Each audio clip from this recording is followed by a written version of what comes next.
Coxeter Groups, Lecture 7, Solving some exercises. So we will try to solve a couple of exercises from the book. We start with exercise 1. We have the Coxeter group with the following Coxeter graph, 3 vertices A, B and C, an edge which is unlabeled between A and B, and an edge between B and C labeled by X.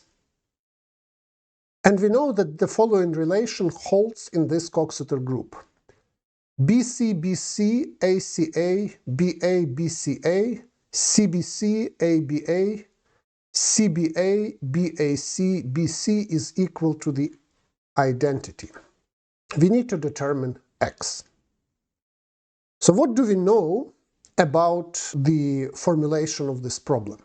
So from the formulation we know that we have a Coxeter group with generators A, B and C. So in the Coxeter group, generators square to the identity. So since there is no edge between A and C commute. Since there is an unoriented edge between A and B, it follows that ABA is equal to BAB.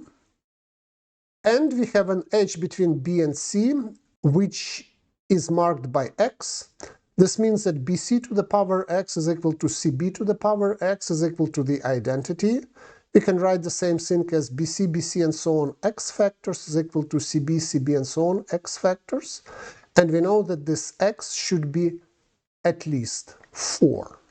So now let's look at our relation and see whether we can simplify it. In our relation we see here a part which is BC, AC, AB. A and C commute, and so CA, CA is equal to C square A square, which is the identity, and then B square gives us the identity. So all this part reduces to the identity, so we can just remove it. In what is left, there is a part which is CAC, and there is a part which is BABA. So CAC is equal to A because C and A commute and C square is the identity, and BABA is equal to AB because BA to the power 3 is the identity. And so we can now simplify the whole thing to BCA, BAB, CAB, ACA, BCBC is equal to the identity. Next, we know that here we have ABAB, which we can rewrite as BA, and again ACA, which we rewrite as A. And now we can simplify the whole thing to BC, ACA, BCB, CBC is equal to the identity. And here again we see that we have the part ACA, which we can simplify to A. And now what is left is exactly BC to the power 5 is equal to the identity. And this means that our X must divide 5. And the only positive integers dividing 5 are 1 and 5. But X must be at least 4 because it's a mark over an edge in a Coxeter graph, so it cannot be equal to 1. So this leaves us with the only possibility that X is equal to 5.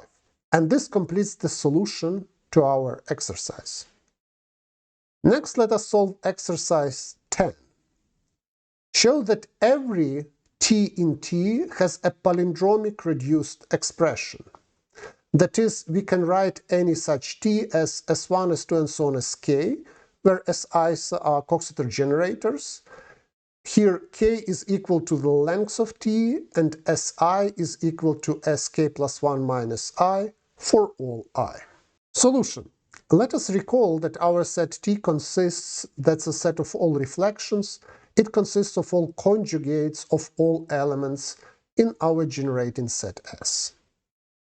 So every element T can be written as X as X inverse for some Coxeter generator S and some element X in W. So if we take any reduced expression of X, for example R1, R2 and so on Rm, then we can write T as R1 and so on Rm, S, and then X inverse, which is Rm and so on R1. And this is obviously a palindromic expression. But of course, there is no guarantee that it is reduced, so we need to work harder.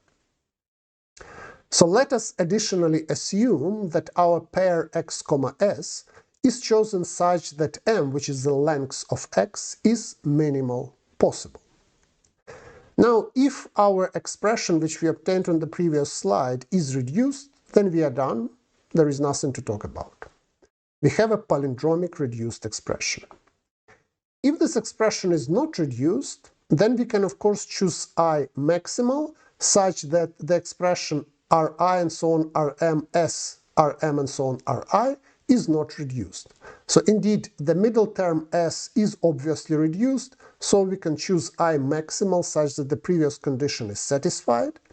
And then the expression Ri plus 1 and so on Rm s Rm and so on Ri plus 1 is reduced, while our expression starting from Ri and ending with Ri is not reduced. So we have two palindromic expressions, one is reduced, one is not reduced.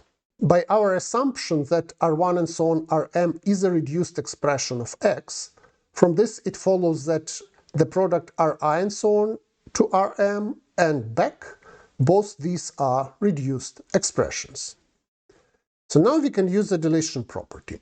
So we have an expression Ri and so on Rm as Rm and so on Ri, and this is not a reduced expression. So by the deletion property, this equals the same expression with two letters removed. So if we remove the two letters on the extremes, if we remove the first and the last Ri, we get a reduced expression.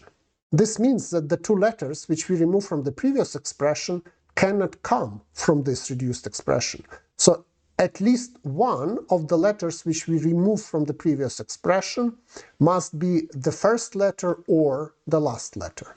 And because of the symmetry, we assume that one of the letters which we remove is the first letter. Now what about the second one? So the second one which we removed can be the middle S or the letter on the right to the middle S. It cannot be on the left because the expression Ri and so on Rm is reduced. So let's first consider the case when the second removed letter is the middle S.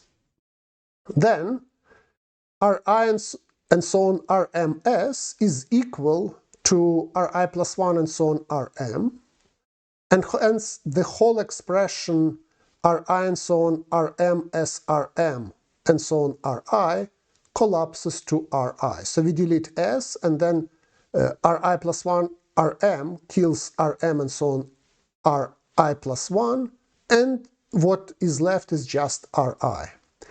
But this means that Ri plus 1 and so on Rm, S, Rm and so on Ri plus 1 is equal to Ri by conjugating with Ri.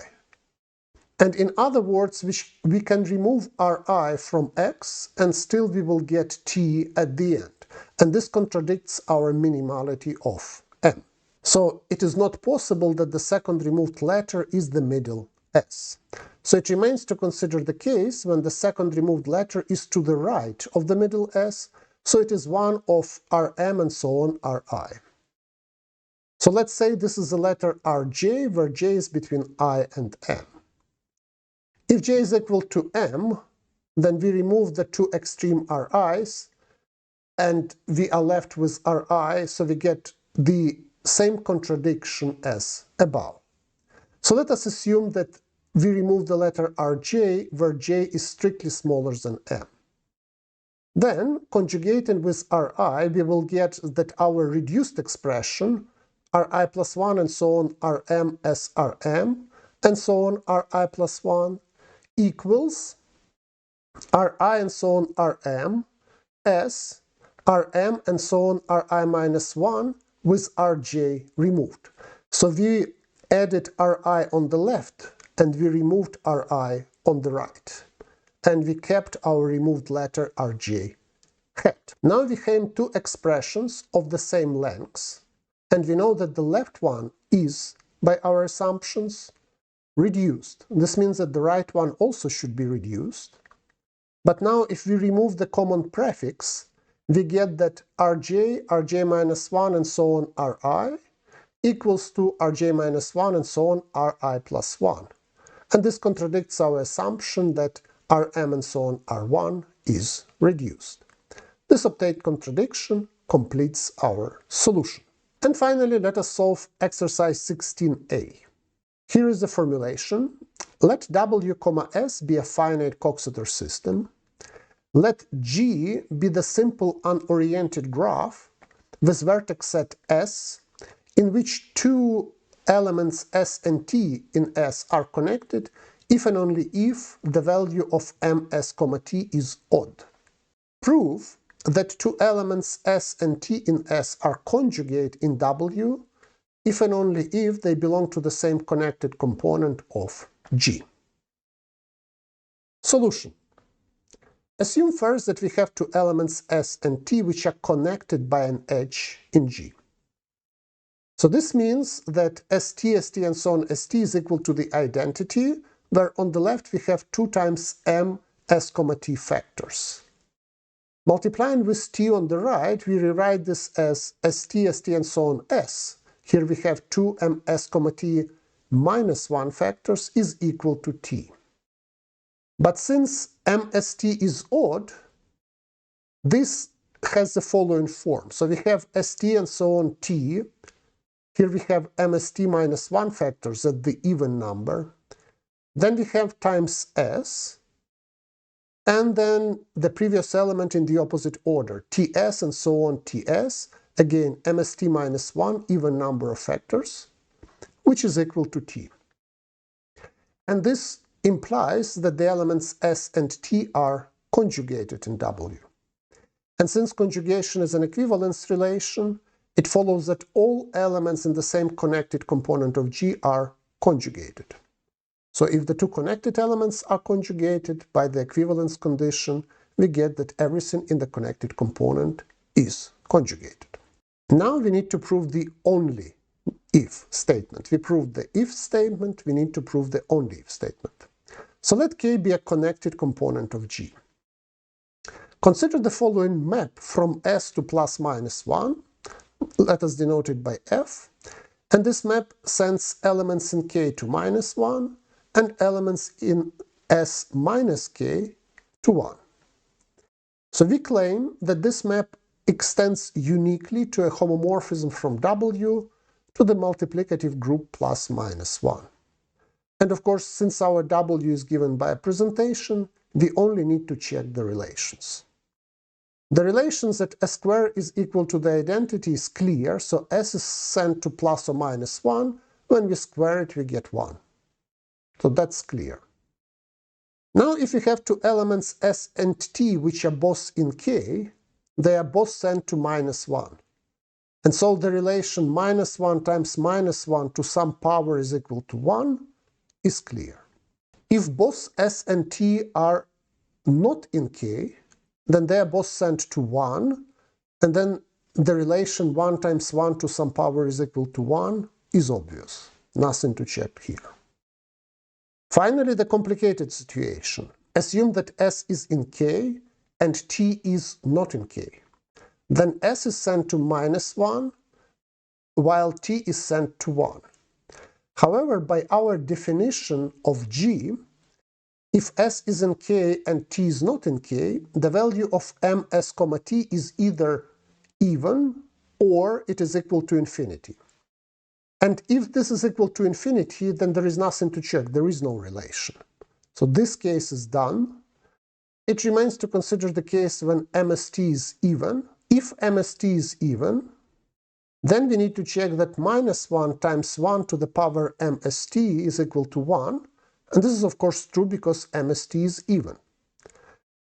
And so all relations are satisfied, and this means that our map gives rise to a unique homomorphism from W to plus minus 1, and this homomorphism sends elements of K to minus 1 and elements outside K but in S to 1. Of course, elements which are conjugated in W must be sent to elements which are conjugated in our image group plus minus 1. But this is a commutative group, and so different elements of a commutative group cannot be conjugated. This implies that the elements of K, which are sent to minus 1, cannot be conjugated to the elements of S minus K, which are sent to 1 by our homomorphism. This completes the solution to this exercise. Thank you very much, and see you next time.